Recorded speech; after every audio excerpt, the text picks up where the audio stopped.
예, 이번 시간에는 우리 거래처 등록에 대해서 살펴보도록 하겠습니다. 먼저 거래처 등록과 관련해서 기본적인 사항 정리하도록 하겠습니다. 자, 거래처 등록할 때 유의해야 될 부분이 있는데요. 가능하면 일반 거래처 등록 시에 대표자 이름까지도 같이 등록한다라는 겁니다. 자, 이 부분은 왜 그러냐면 추후에 거래대금이 입금되거나 출금될 때 거래처를 찾을 때 유용합니다. 대부분은 거래처명으로 자금이 이체되거나 출금되기도 하지만 입금되기도 하지만 대표자 이름 개인 명의로 그러니까 자금 거래가 일어날 수도 있습니다. 그런 경우에 대표자 명이 있으면 통장 거래 자동 자동 입력이라고 하는 메뉴에서 활용할 때 굉장히 유용하다라는 부분입니다. 자, 그다음에 세금 계산서, 계산서 등과 관련되는 거래처는 사업자 등록번호 등 모든 정보를 등록해야 된다라는 부분입니다. 세금 계산서나 계산서 관련되는 부분은 사업자 등록번호, 대표자, 업태 종목, 주소 뭐 이런 부분들까지 가능하면 다 등록해야 된다라는 거 말씀드립니다. 자, 그다음에 금융기관의 경우에는 사업자 등록번호가 필수다라고 보시면 되겠는데, 자, 금융기관에 대해서는 사업자 등록번호를 등록을 해야 되는데 등록할 당시에는 확인하기가 어렵습니다. 그래서 추후에 원천징수 영수증을 갖고 확인해서 등록하시면 되겠습니다. 자, 지방소득세 납세지도 등록이 필수다라고 보시면 되겠는데, 자, 금융기관의 사업자 등록번호와 지방소득세 납세지는 나중에 이제 세무조정을 할 때 원천납부세액 명세서를 작성한다든가 지방세법 쪽에서 특별징수세액 명세서를 작성할 때 관련되는 정보들이 반영이 되어야 된다는 겁니다. 반영되지 않으면 신고가 불가능한 상황이 생길 수도 있습니다. 그래서 금융기관 관련되는 부분을 등록을 하실 때는 이 두 가지를 필수적으로 등록을 하되 그 등록하는 정보는 원천징수 영수증을 보시면 된다라는 거 말씀드리겠습니다. 자, 거래처 등록의 기준을 한번 살펴보면 세금 계산서나 계산서의 발행 수치와 관련되는 경우에는 사업자 등록번호 등 모든 정보가 필수적으로 들어가야 된다. 특히 세금 계산서, 계산서 같은 경우에는 필요적 기재사항이 있습니다. 나중에 세금계산서 제도 말씀드릴 때 설명드리겠는데 필요적 기재사항과 관련되는 부분은 반드시 등록이 돼야 되겠다라는 부분입니다. 자, 그 다음에 채권 채무와 관련되는 부분. 채권 채무와 관련되는 거래처의 경우에는 반드시 등록해야 된다. 우리 세무사랑 프로의 거래처 등록에다가 등록하셔서 그 거래처로 관리를 하셔야 된다라는 겁니다. 채권 채무와 관련되는 건 등록하셔야 된다. 자, 그 다음에 기타 계속 반복적으로 사용되는 거래처는 등록하는 것이 편하다. 요거는 임의적이다라고 보시면 됩니다. 사업자의 편의에 의해서 등록하셔도 됩니다. 그렇지만 위에 두 가지는 반드시 등록하셔서 사용해야 된다는 거 강조드립니다. 자, 금융기관 거래처 등록 시에는 거래처는 동일한 금융기관의 계좌 번호별로 관리를 한다라는 겁니다. 자, 은행에 계좌를 하나만 개설하는 회사도 있겠지만 여러 개 개설하는 경우도 많이 있습니다. 그런 경우에는 계좌 번호별로 모든 걸 다 관리를 한다. 그렇게 이해를 하시면 되겠고요. 금융기관 이름과 계좌번호 일부를 함께 등록하는 게 좋습니다. 예를 들어서 신한은행이다라고 하면 신한은행에 1번 계좌, 2번 계좌, 3번 계좌가 있으면 1, 2, 3번을 구분할 수 있게 상호명과 계좌번호 일부를 같이 등록해 주는 게 좋겠습니다. 자, 그 다음에 앞에서 설명드렸는데 금융기관의 사업자 등록번호와 지방세 납세지도 함께 등록해야 된다라는 거 말씀드립니다. 자, 두 개의 계좌.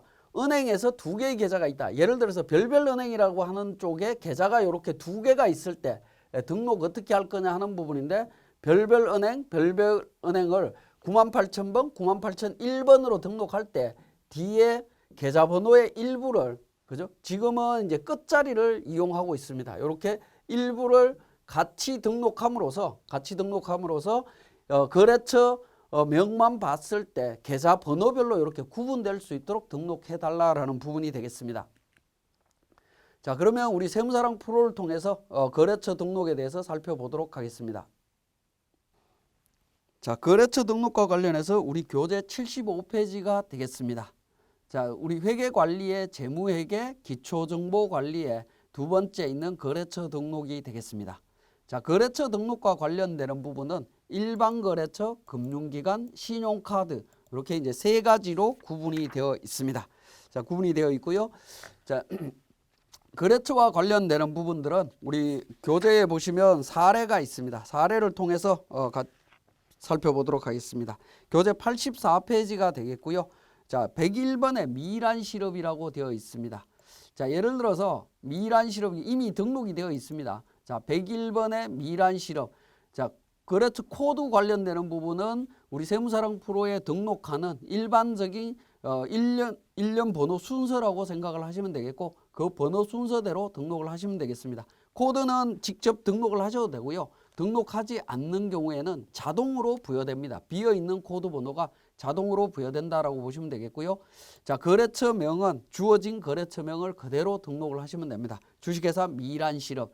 자, 거래처명까지 등록을 하고 나면 엔터를 치게 되면 등록번호를 등록하셔야 되는데, 등록번호는 사업자 등록번호인데 이 등록번호는 오른쪽 화면에서 등록하도록 되어 있습니다. 그러니까 등록번호는 왼쪽 화면에서 등록이 되지 않는다라는 거 기억하시고요.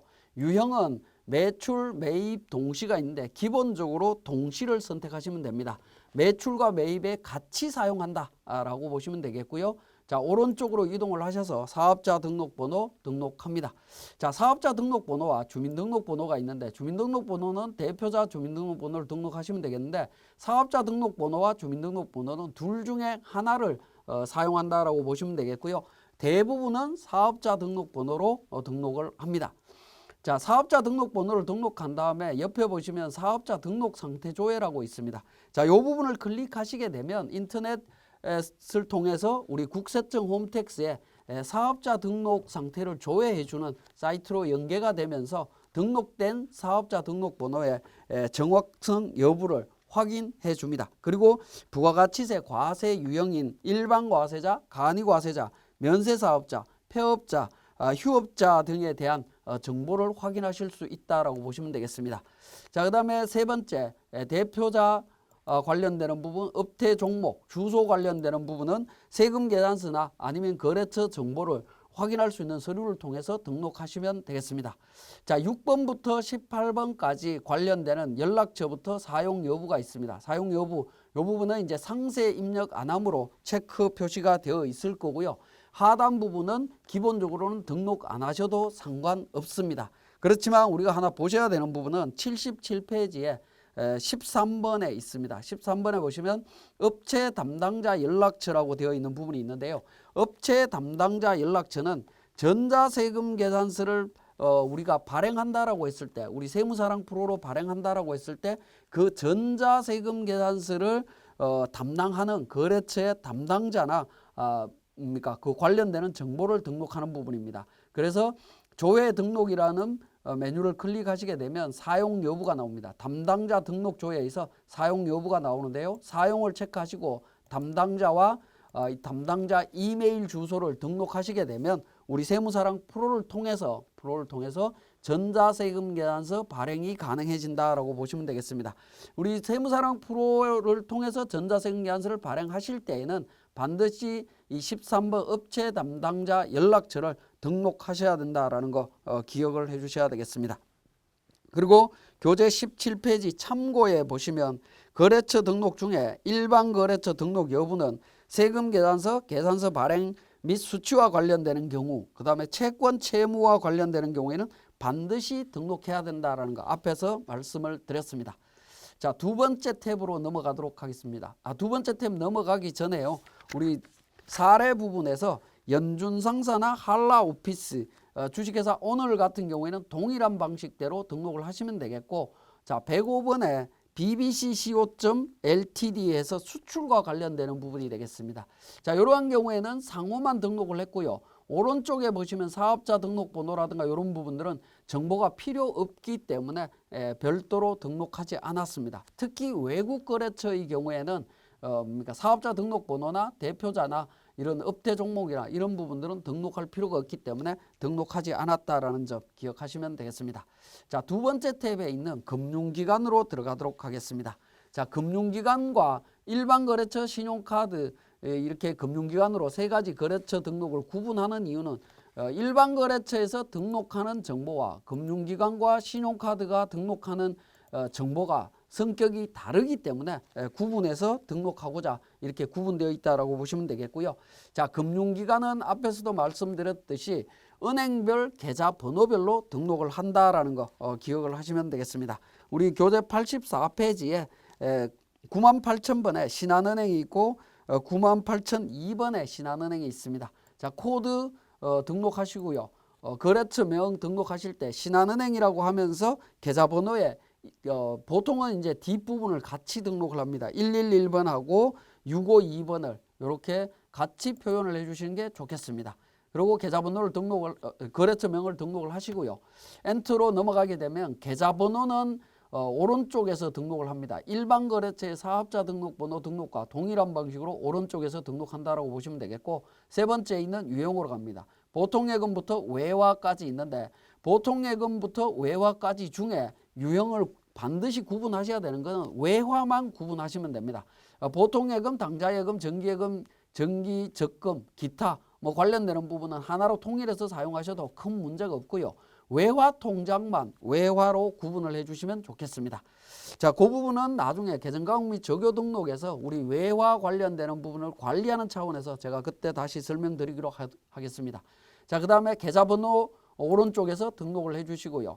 두 번째 있는 개설은행 지점이라든가 개설일자 관련되는 정보는 필요에 따라서는 등록하시고요. 일반적으로는 등록 안 하셔도 되겠습니다. 자, 7번에 은행 사업자 등록번호 나옵니다. 은행 사업자 등록번호는 이자 수익에 대한 원천징수 영수증을 통해서 사업자 등록번호를 등록하시면 됩니다. 일반적으로는 결산을 할 때라든가 이때 확인이 가능하기 때문에 그때 등록해 주시면 되겠고, 그 다음에 하단 부분에 13번에 있는 지방소득세 납세지가 있습니다. 이 부분도 이자소득에 대한 원천징수 영수증을 통해서 확인한 금융기관에 지방소득세 납세지를 등록하시면 되겠습니다.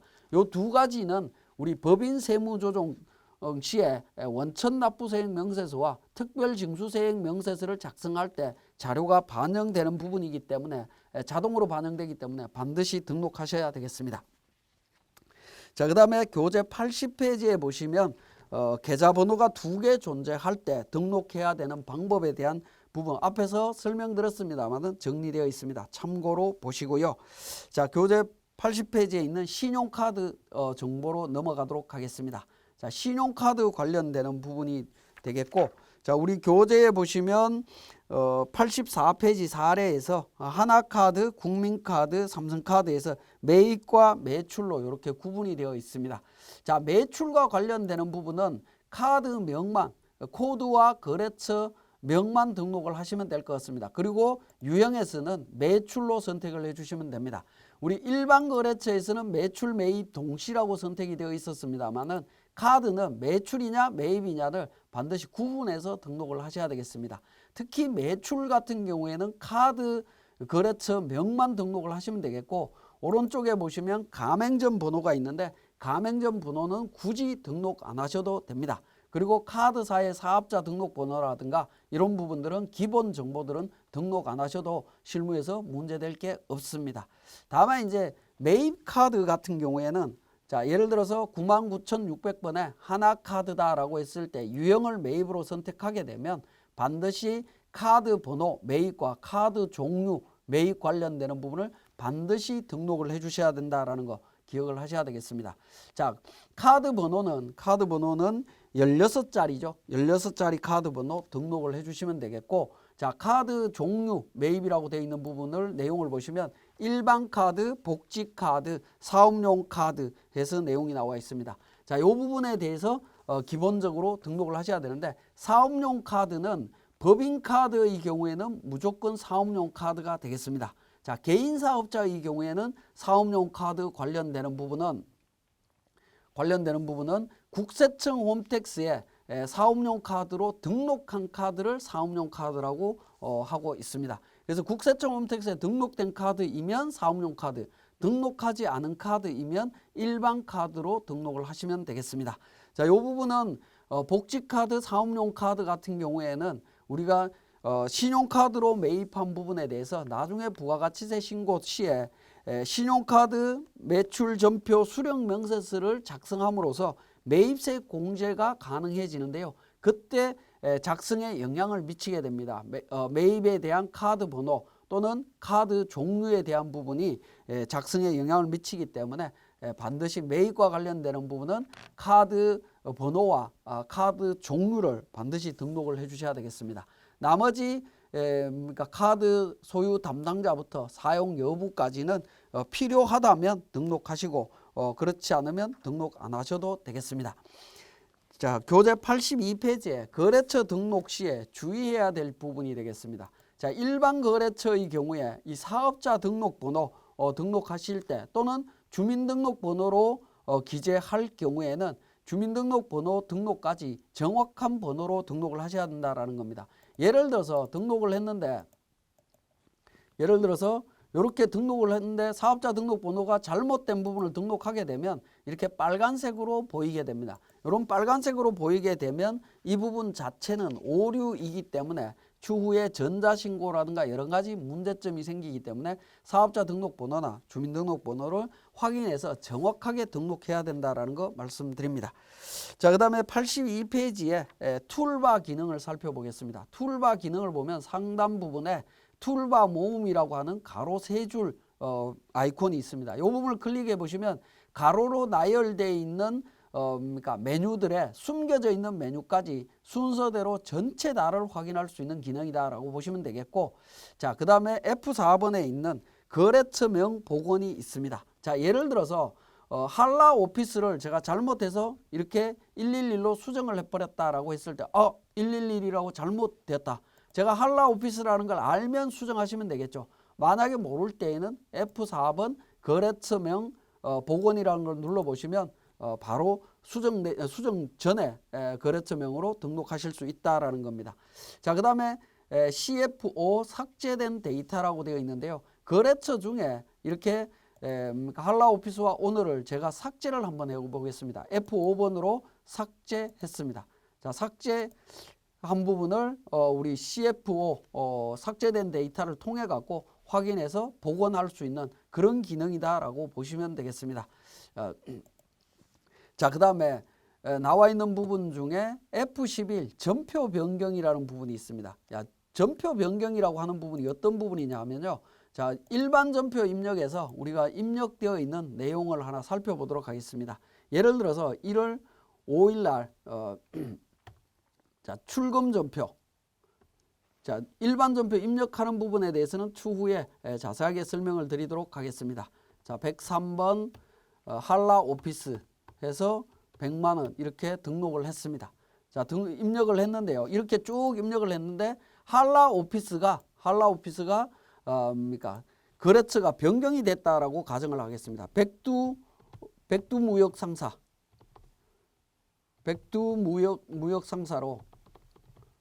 상사로 명칭이 변경됐다라고 하면 사업자 등록증에 명칭이 변경됐다라고 하면 거래처 명을 이렇게 수정을 하게 될 겁니다. 수정을 했는데도 불구하고 1월 5일자에 일반 전표 입력되어 있는 부분은 한라 오피스로 보입니다. 한라 오피스로 보이다 보면 나중에 거래처별 원장이라든가 계정별 원장을 조회할 때 같은 거래처임에도 불구하고 수정된 상호와 다른 부분 때문에 혼선이 생길 수 있습니다. 자, 그런 부분을 방지하기 위해서 적용을 하실 수 있습니다. 자, 백두무역상사가 거래처명이 바뀌었죠. 이걸 체크하신 다음에 F11번 전표 변경을 누르게 되면 거래처 관련되는 부분 하나 변경하겠다라는 겁니다. 자, 전송 완료했습니다. 그러면 우리가 일반 전표로 입력해 가서 조회를 해보시게 되면 그러니까 백두무역상사로 변경되어 있는 것을 확인하실 수가 있죠. 자, 이런 형태로 사용하는 부분이다라고 보시면 되겠습니다. 자, 다시 거래처명 복원하신 다음에 다시 전표 변경을 누르게 되면 한라 오피스로 다시 변경된 것을 확인하실 수 있습니다. 자, 일반 전표에서 다시 조회를 해보시면 주식회사 한라 오피스로 변경된 걸 확인하실 수 있습니다. 자, 이렇게 F11번 전표 변경 기능 한번 기억해 주시면 좋겠습니다. 자, 지금까지 우리 거래처 등록과 관련되는 부분 정리했습니다.